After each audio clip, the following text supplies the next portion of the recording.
नीचे उतर। ये मंच तेरी औकात से बाहर है। भिखारी,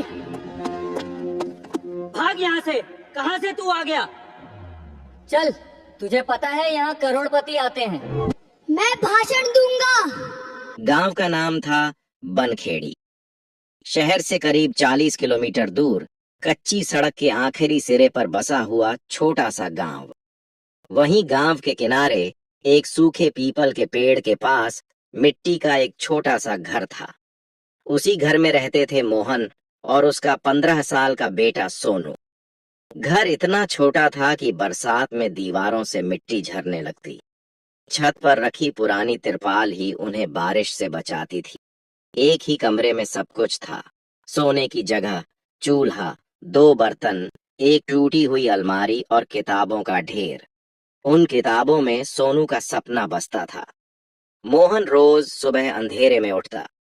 फटी हुई कमीज, घिसी हुई पैंट, पैरों में चप्पल भी नहीं, बस नंगे पांव। वह पास के कस्बे में मजदूरी करने जाता। कभी ईंट ढोता, कभी सीमेंट मिलाता, कभी सड़क बनवाने में लग जाता। दिन भर की मेहनत के बाद जो 100-200 रुपए मिलते, उसी से घर चलता। सोनू का स्कूल गांव के बाकी बच्चों से अलग था। वह कस्बे के एक बड़े अंग्रेजी स्कूल में पढ़ता था। वहां अमीर घरों के बच्चे पढ़ते थे। चमचमाते जूते, नई यूनिफॉर्म, पीठ पर महंगे बैग। सोनू की यूनिफॉर्म कई बार सिली हुई थी। कॉलर घिस चुका था। बैग पुराना था, जिस पर उसके पिता ने सफेद धागे से नाम काट दिया था। कई बार सोनू को शर्म आती। जब कोई दोस्त पूछता, तू रोज पैदल ही क्यों आता है, वह मुस्कुराकर कह देता, चलने से सेहत बनती है। असल वजह यह थी कि बस का किराया देने के पैसे नहीं होते थे। फिर भी सोनू पढ़ाई में सबसे आगे था। किताबें उसके लिए बोझ नहीं थीं, सहारा थीं। वह जानता था कि यही उसे इस मिट्टी के घर से बाहर निकालेंगी। रात को जब लालटेन की रोशनी में वह पढ़ता, मोहन चुपचाप उसे देखता रहता। एक रात मोहन ने कहा, बेटा, मुझे पता है तेरे कपड़े अच्छे नहीं हैं, जूते नहीं हैं, लेकिन मैं तुझे वहां पढ़ा रहा हूं जहां बड़े लोग पढ़ते हैं। तू पढ़ लिख गया ना तो हमारी जिंदगी बदल जाएगी। सोनू ने किताब बंद की और अपने पिता की तरफ देखा। बाबा, मैं आपको कभी मजदूरी नहीं करने दूंगा। मैं बड़ा आदमी बनूंगा। मोहन की आंखें भर आईं, लेकिन उसने कुछ कहा नहीं। इधर स्कूल में 26 जनवरी की तैयारियां चल रही थीं। मंच सज रहा था, झंडे लगाए जा रहे थे, प्रिंसिपल मीटिंग ले रहे थे। तय होना था कि गणतंत्र दिवस पर भाषण कौन देगा। मीटिंग में ज्यादा चर्चा नहीं हुई। सबकी नजर एक ही लड़के पर थी, अद्विक। बड़े बिजनेस परिवार का बेटा, महंगी घड़ी, नई यूनिफॉर्म, आत्मविश्वास से भरा चेहरा। एक टीचर ने कहा, अद्विक स्टेज पर अच्छा लगेगा। उसके माता पिता भी खास लोग हैं। दूसरे ने तुरंत हामी भर दी, हाँ, और अंग्रेजी भी ठीक बोल लेता है। तभी आखिरी बेंच पर बैठे सोनू ने धीरे से कहा, मैडम, मैं भी भाषण देना चाहता हूं। पूरी क्लास में हंसी गूंज गई। किसी ने उसके फटे जूते देखे, किसी ने सिली हुई शर्ट। तू लाल किले पे जाएगा क्या? पहले नए कपड़े ले आ। टीचर ने हाथ उठाकर सबको शांत तो कर दिया, लेकिन उनकी आंखों में भी संदेह था। प्रिंसिपल ने बस इतना कहा, देखेंगे। सोनू चुप हो गया, लेकिन उसके भीतर कुछ जल उठा था। यह सिर्फ भाषण की बात नहीं थी, यह अपनी काबिलियत साबित करने की बात थी। और 26 जनवरी अब दूर नहीं थी। अगले दिन स्कूल में माहौल बदला बदला सा था। हर जगह 26 जनवरी की ही बातें हो रही थीं। स्टेज पर कौन खड़ा होगा, कौन झंडा फहराएगा, किसकी फोटो अखबार में आएगी। सोनू चुपचाप अपनी सीट पर बैठा किताब खोलकर पढ़ रहा था, लेकिन उसका ध्यान शब्दों पर नहीं लग रहा था। उसके कान आसपास की बातों में उलझे थे। पीछे से 2 लड़के फुसफुसा रहे थे, सुना है कल सोनू ने भाषण देने की बात कही थी। दूसरा हंस पड़ा, अरे छोड़ यार, उसके कपड़े देखे हैं, मंच गंदा हो जाएगा। सोनू ने कुछ नहीं कहा। उसने सिर झुकाकर पन्ना पलट दिया। वह जानता था जवाब देने से कुछ नहीं बदलेगा। दोपहर में प्रिंसिपल ने सभी टीचर्स की मीटिंग बुलाई। इस बार बात थोड़ी गंभीर थी। एक सीनियर टीचर ने कहा, सर, अद्विक तो ठीक है, लेकिन भाषण बस रटा रटाया होगा। दूसरे टीचर ने नाम लेते हुए कहा, वो जो मजदूर का लड़का है, सोनू, पढ़ाई में अच्छा है, लेकिन वाक्य अधूरा रह गया। प्रिंसिपल समझ गए, लेकिन गरीब है ना? कमरे में सन्नाटा छा गया। प्रिंसिपल उम्र में बड़े थे, सफेद बाल, शांत आवाज। उन्होंने कुर्सी से टेक लगाई और बोले, स्कूल का नाम मंच से नहीं, शब्दों से बनता है। फिर भी दबाव था। कुछ टीचर्स नहीं चाहते थे कि सोनू स्टेज पर आए। डर था कि लोग क्या कहेंगे, बच्चे कैसे दिखेंगे। उधर सोनू को कुछ भी पता नहीं था। वह रोज की तरह स्कूल से लौटकर घर आया। पिता थके हुए बैठे थे, हाथों में छाले थे। सोनू ने पानी दिया और बिना कुछ कहे रसोई में चला गया। रात को पढ़ते समय उसने एक नई कॉपी निकाली। ऊपर लिखा, 26 जनवरी, मेरा देश, मेरी बात। वह लिखता गया, अपने गांव के बारे में, अपने पिता के बारे में, उस सपने के बारे में जो मिट्टी के घर से शुरू होता है। वह लिखता गया बिना यह सोचे कि उसे मौका मिलेगा या नहीं। 2 दिन बाद प्रिंसिपल ने घोषणा की, जो भी बच्चा भाषण देना चाहता है, कल मुझे अपना लिखा हुआ भाषण दे सकता है। क्लास में हलचल मच गई। कई बच्चों ने अद्विक की तरफ देखा। सोनू की आंखों में चमक आ गई। उसने पहली बार महसूस किया, शायद यह एक दरवाजा है। अगले दिन सोनू अपनी कॉपी लेकर प्रिंसिपल के कमरे के बाहर खड़ा था। दिल तेज धड़क रहा था। कपड़े वहीं पुराने थे, लेकिन हाथों में जो कागज था वह उसका सच था। अंदर से आवाज आई, आ जाओ। सोनू ने दरवाजा खोला। यहीं से उसकी कहानी सच में बदलने वाली थी। सोनू धीरे धीरे प्रिंसिपल के कमरे में दाखिल हुआ। कमरा बड़ा था। दीवारों पर स्कूल की पुरानी तस्वीरें टंगी थीं। एक कोने में तिरंगा झंडा रखा था। प्रिंसिपल अपनी कुर्सी पर बैठे थे। सामने फाइलें फैली हुई थीं। उन्होंने सोनू को ऊपर से नीचे तक देखा। कपड़े पुराने थे, जूते घिसे हुए, लेकिन आंखों में एक अजीब सी मजबूती थी। हाँ बेटा, बोलो, प्रिंसिपल ने शांत स्वर में कहा। सोनू ने कांपते हाथों से कॉपी आगे बढ़ाई। सर, मैंने भाषण लिखा है, अगर आप सुन लें। प्रिंसिपल ने कॉपी ली। पढ़कर सुनाओ, उन्होंने कहा। सोनू का गला सूख गया। ये वही कमरा था जहां अमीर बच्चों के माता पिता बैठते थे। वही कुर्सी, वही टेबल। उसने एक गहरी सांस ली और पढ़ना शुरू किया। आदरणीय अतिथिगण, आज मैं उस भारत की बात करना चाहता हूं जो अखबारों में कम और गलियों में ज्यादा दिखता है। शुरुआत में आवाज हल्की थी, लेकिन धीरे धीरे शब्दों ने उसे संभाल लिया। वह अपने पिता की मजदूरी का जिक्र करता है, कैसे वे धूप में काम करते हैं, कैसे गांव के कई बच्चे स्कूल छोड़ देते हैं, कैसे सपने सिर्फ अमीरों की चीज नहीं होते। प्रिंसिपल बीच में कुछ नहीं बोले, वह बस सुनते रहे। कमरे की हवा बदल रही थी। सोनू ने आगे पढ़ा, अगर देश सच में आगे बढ़ रहा है तो उसका मतलब यह नहीं कि कुछ लोग बहुत ऊपर चले गए हैं। असली तरक्की तब है जब आखिरी पंक्ति में खड़ा बच्चा भी आगे बढ़े। सोनू की आंखें नम हो गईं, लेकिन वह रुका नहीं। यह भाषण नहीं था, यह उसकी जिंदगी थी। जब उसने पढ़ना खत्म किया, कमरे में सन्नाटा था। प्रिंसिपल ने चश्मा उतारा। कुछ पल बाद बोले, यह तुमने खुद लिखा है? जी सर, सोनू ने सिर झुकाकर कहा। किसी ने मदद नहीं की? नहीं सर, ये मेरी बात है। प्रिंसिपल कुर्सी से उठे, खिड़की के पास गए। बाहर मैदान में बच्चे खेल रहे थे। फिर उन्होंने धीरे से कहा, तुम्हें पता है लोग क्या कहेंगे तुम्हारे कपड़ों पर, तुम्हारी हैसियत पर? सोनू ने पहली बार नजर उठाकर सीधे देखा। सर, लोग तो पहले भी कहते थे, अगर मैं चुप रहूं तो भी। प्रिंसिपल कुछ देर चुप रहे। फिर उन्होंने फाइल बंद की और कहा, ठीक है, 26 जनवरी को तुम भाषण दोगे। सोनू को लगा जैसे उसने गलत सुना हो। सर? हाँ, प्रिंसिपल ने दोहराया। ये स्कूल सिर्फ अच्छे कपड़ों वालों का नहीं है, ये मेहनत करने वालों का भी है। जब सोनू कमरे से बाहर निकला, उसके कदम जमीन पर नहीं पड़ रहे थे। कॉरिडोर में खड़े कुछ टीचर्स ने उसे हैरानी से देखा।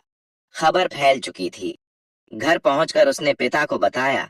मोहन कुछ देर चुप रहे, फिर बोले, बेटा डर मत, सच बोलेगा तो भगवान भी साथ देगा। 26 जनवरी अब बहुत पास थी और सोनू जानता था यह सिर्फ एक भाषण नहीं है, यह उसकी पहचान की लड़ाई है। प्रिंसिपल के फैसले की खबर पूरे स्कूल में आग की तरह फैल गई। कुछ बच्चों को यकीन नहीं हुआ, कुछ को गुस्सा आ गया और कुछ बस हंसते रहे। सबसे ज्यादा नाराज थे वे लोग जो पहले से तय मान बैठे थे कि मंच पर सिर्फ अमीर लड़के ही खड़े होते हैं। अद्विक के दोस्तों ने सोनू को घेर लिया। भाई, तू भाषण देगा? अरे, माइक पकड़ना आता है क्या? तेरे जैसे लोग तो पीछे बैठकर ताली बजाते हैं। सोनू चुपचाप निकल गया। उसने जवाब देना ठीक नहीं समझा, लेकिन अंदर कुछ टूट रहा था। वह जानता था स्टेज पर चढ़ना आसान नहीं होगा। कुछ टीचर्स भी अजीब बर्ताव करने लगे। कोई बोलता, भाषण ज्यादा लंबा मत करना। कोई कहता, साधारण बातें बोलना। कोई भारी शब्द मत इस्तेमाल करना, जैसे वे उसे पहले ही छोटा कर देना चाहते हों। शाम को घर लौटकर सोनू ने लालटेन जलाई और भाषण दोबारा पढ़ने लगा। हर लाइन के साथ उसे अपने पिता का चेहरा याद आता। मजदूरी से लौटते हुए थके कदम, हथेलियों में पड़े छाले। अचानक पिता ने पूछा, डर लग रहा है क्या?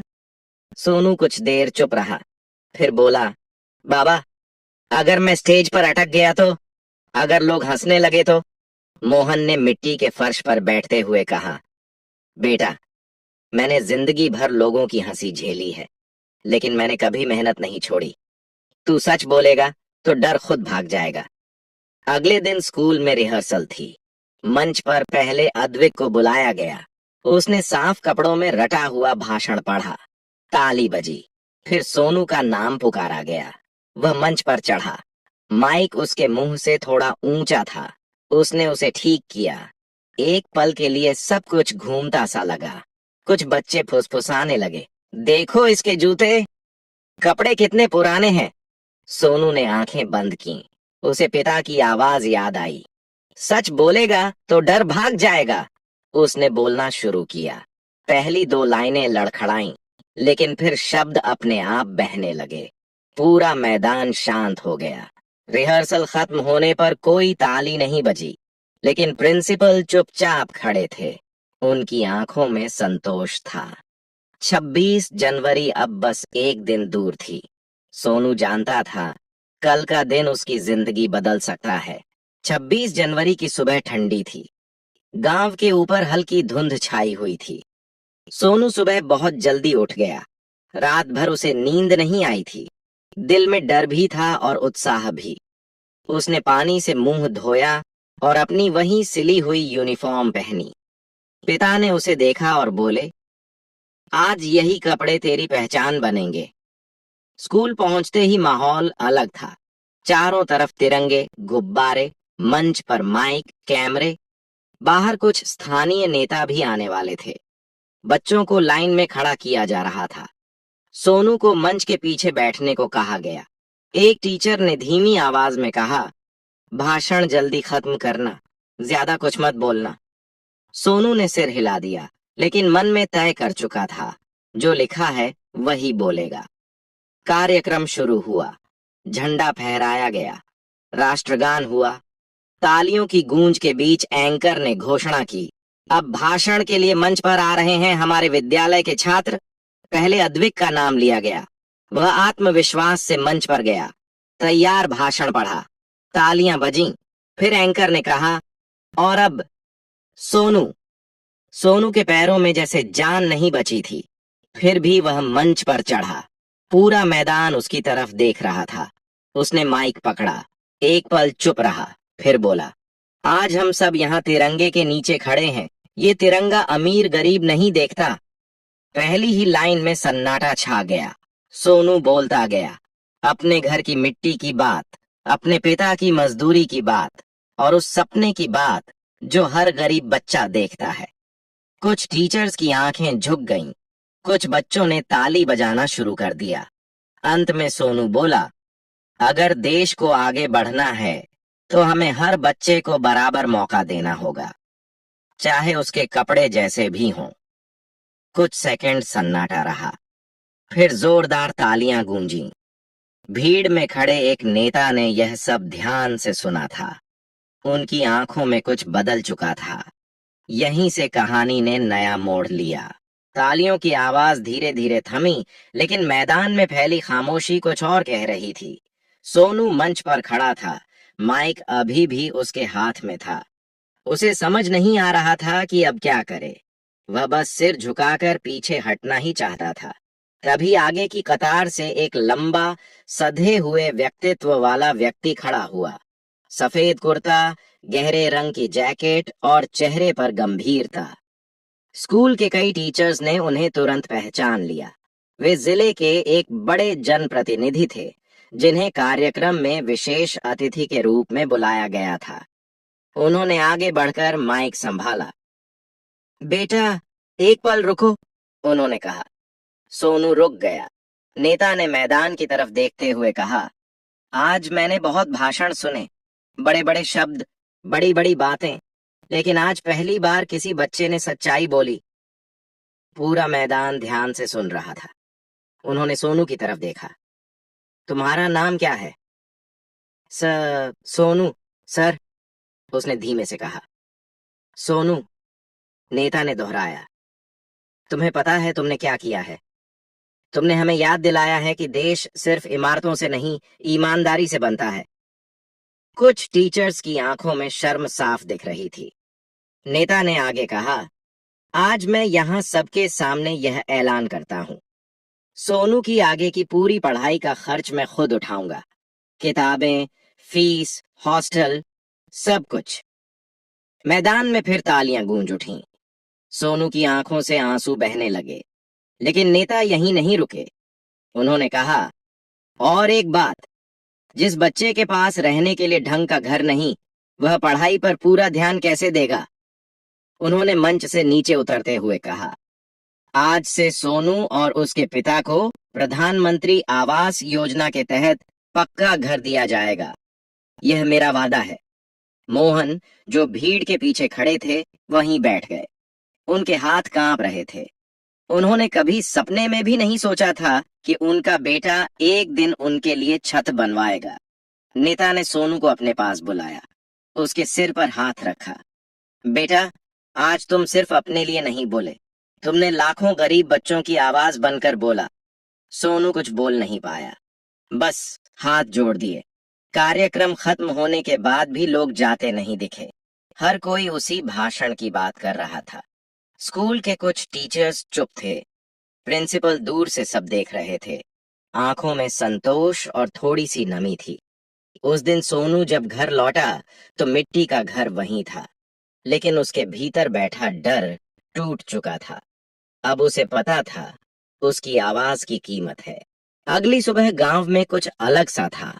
जो लोग कल तक सोनू को बस मोहन मजदूर का लड़का कहते थे, आज वही लोग उसका नाम पूछ रहे थे। किसी ने अखबार लाकर दिखाया, किसी ने मोबाइल पर वीडियो। छोटे से स्कूल के मंच से दिया गया भाषण अब पूरे इलाके में चर्चा का विषय बन चुका था। मोहन सुबह काम पर जाने ही वाला था कि दो लोग बाइक से उसके घर के सामने रुके। साफ कपड़े, हाथ में फाइल। क्या आप सोनू के पिता हैं? मोहन घबरा गया। जी, कुछ गलती हो गई क्या? नहीं, उनमें से एक ने मुस्कुराकर कहा, हम जिला कार्यालय से आए हैं। कल जो घोषणा हुई थी उसी के बारे में बात करनी है। मोहन के हाथ कांपने लगे। वही मिट्टी का घर, वही टूटी चौकी और उसमें बैठे सरकारी लोग। उसे यकीन ही नहीं हो रहा था। स्कूल में भी माहौल बदल चुका था। जिन बच्चों ने सोनू का मजाक उड़ाया था वही अब पास आकर बोल रहे थे, यार तूने कल कमाल कर दिया, कुछ टीचर्स जिनकी नजरें पहले ऊपर नीचे घूमती थीं, आज सीधे देखकर बात कर रहे थे। प्रिंसिपल ने सुबह की असेंबली में कहा, सोनू ने साबित किया है कि काबिलियत कपड़ों की मोहताज नहीं होती। ये बात सोनू के लिए सबसे बड़ा सम्मान थी। दोपहर में नेता का दफ्तर से फोन आया। सोनू और उसके पिता को अगले हफ्ते बुलाया गया था। पढ़ाई से जुड़े कागजात, घर की प्रक्रिया सब समझाया जाना था। रात को सोनू देर तक जागता रहा। लालटेन की वही रोशनी थी, लेकिन अब वह उसे कमजोर नहीं लग रही थी। उसने अपनी कॉपी खोली और लिखा, अगर आज मुझे सुना गया है तो कल मैं और बच्चों को भी बोलने की हिम्मत दूंगा। मोहन ने उसे देखते हुए कहा, बेटा तू बदल गया है। सोनू ने सिर हिलाया, नहीं बाबा, मैं वही हूं, बस अब लोग मुझे सुन रहे हैं। गांव की हवा में कुछ बदल चुका था और यह बदलाव अभी शुरू ही हुआ था। एक हफ्ते बाद सोनू और उसके पिता पहली बार जिला मुख्यालय गए। यह उनके लिए किसी और दुनिया में कदम रखने जैसा था। चौड़ी सड़कें, ऊंची इमारतें, दफ्तरों की भीड़। मोहन बार बार अपनी पगड़ी ठीक करता, जैसे उसे डर हो कि कहीं वह इस जगह के लायक न निकले। नेता के कार्यालय में उन्हें सम्मान के साथ बैठाया गया। चाय आई। यह वही सोनू था जिसे कुछ दिन पहले मंच के लायक नहीं समझा गया था। अब लोग उसका नाम लेकर बुला रहे थे। अधिकारी ने फाइल खोलते हुए कहा, सोनू की पढ़ाई का पूरा खर्च अगले आदेश तक हमारी तरफ से रहेगा। स्कूल फीस, किताबें, यूनिफॉर्म, सब। मोहन की आंखों से आंसू बह निकले। साहब, मैंने तो बस इसे पढ़ाना चाहा था, कभी सोचा नहीं था। नेता ने बात काटते हुए कहा, आपने जो किया वही सबसे बड़ा काम है। हर पिता अगर ऐसा सोचे तो देश खुद बदल जाएगा। उसी दिन उन्हें नया घर दिखाया गया। गांव के ही दूसरे छोर पर पक्का घर, 2 कमरे, एक छोटी रसोई, दरवाजे पर लगा हुआ ताला। सोनू ने दीवारों को छू कर देखा। यह सपना अब सच था। कुछ महीनों में घर बनकर तैयार हो गया। जिस दिन वे वहां रहने आए, मोहन ने सबसे पहले दीवार पर तिरंगा टांगा। सोनू ने अपनी किताबें नए कोने में सजा दी। स्कूल में भी बदलाव आया। सोनू को अब छात्र प्रतिनिधि बनाया गया। वह बच्चों की समस्याएं प्रिंसिपल तक पहुंचाता। जो बच्चे पहले डरते थे, अब उससे बात करने लगे। एक दिन एक छोटा बच्चा उसके पास आया और बोला, भैया मैं भी भाषण देना चाहता हूं, लेकिन डर लगता है। सोनू मुस्कुराया, डर सबको लगता है, पर सच बोलोगे तो डर टिक नहीं पाएगा। सोनू की राह अब साफ थी। वह सिर्फ अपने लिए नहीं पढ़ रहा था, वह उन सब के लिए पढ़ रहा था जिनकी आवाज कभी सुनी नहीं गई। अब बस एक आखिरी मोड़ बाकी था। वह मोड़ जहां सोनू खुद तय करेगा वह किस तरह का इंसान बनेगा। अगर आपको सोनू की यह कहानी दिल को छू गई हो, अगर आपको लगता है कि मेहनत और सच की आवाज कभी गरीब नहीं होती, तो इस वीडियो को एक लाइक जरूर करें, शेयर करें अपने दोस्तों, परिवार और खासकर उन लोगों के साथ जो आज भी सोचते हैं कि हालात ही किस्मत तय करते हैं। कमेंट में जरूर लिखें आप किस शहर या गांव से हैं और बताइए, क्या आपके आसपास भी कोई सोनू है जिसे सिर्फ एक मौके की जरूरत है? और हाँ, ऐसी ही सच्ची, प्रेरणादायक और दिल से जुड़ी कहानियों के लिए चैनल को सब्सक्राइब करना बिल्कुल न भूलें। आपका एक लाइक, एक कमेंट और एक शेयर किसी और की आवाज बन सकता है।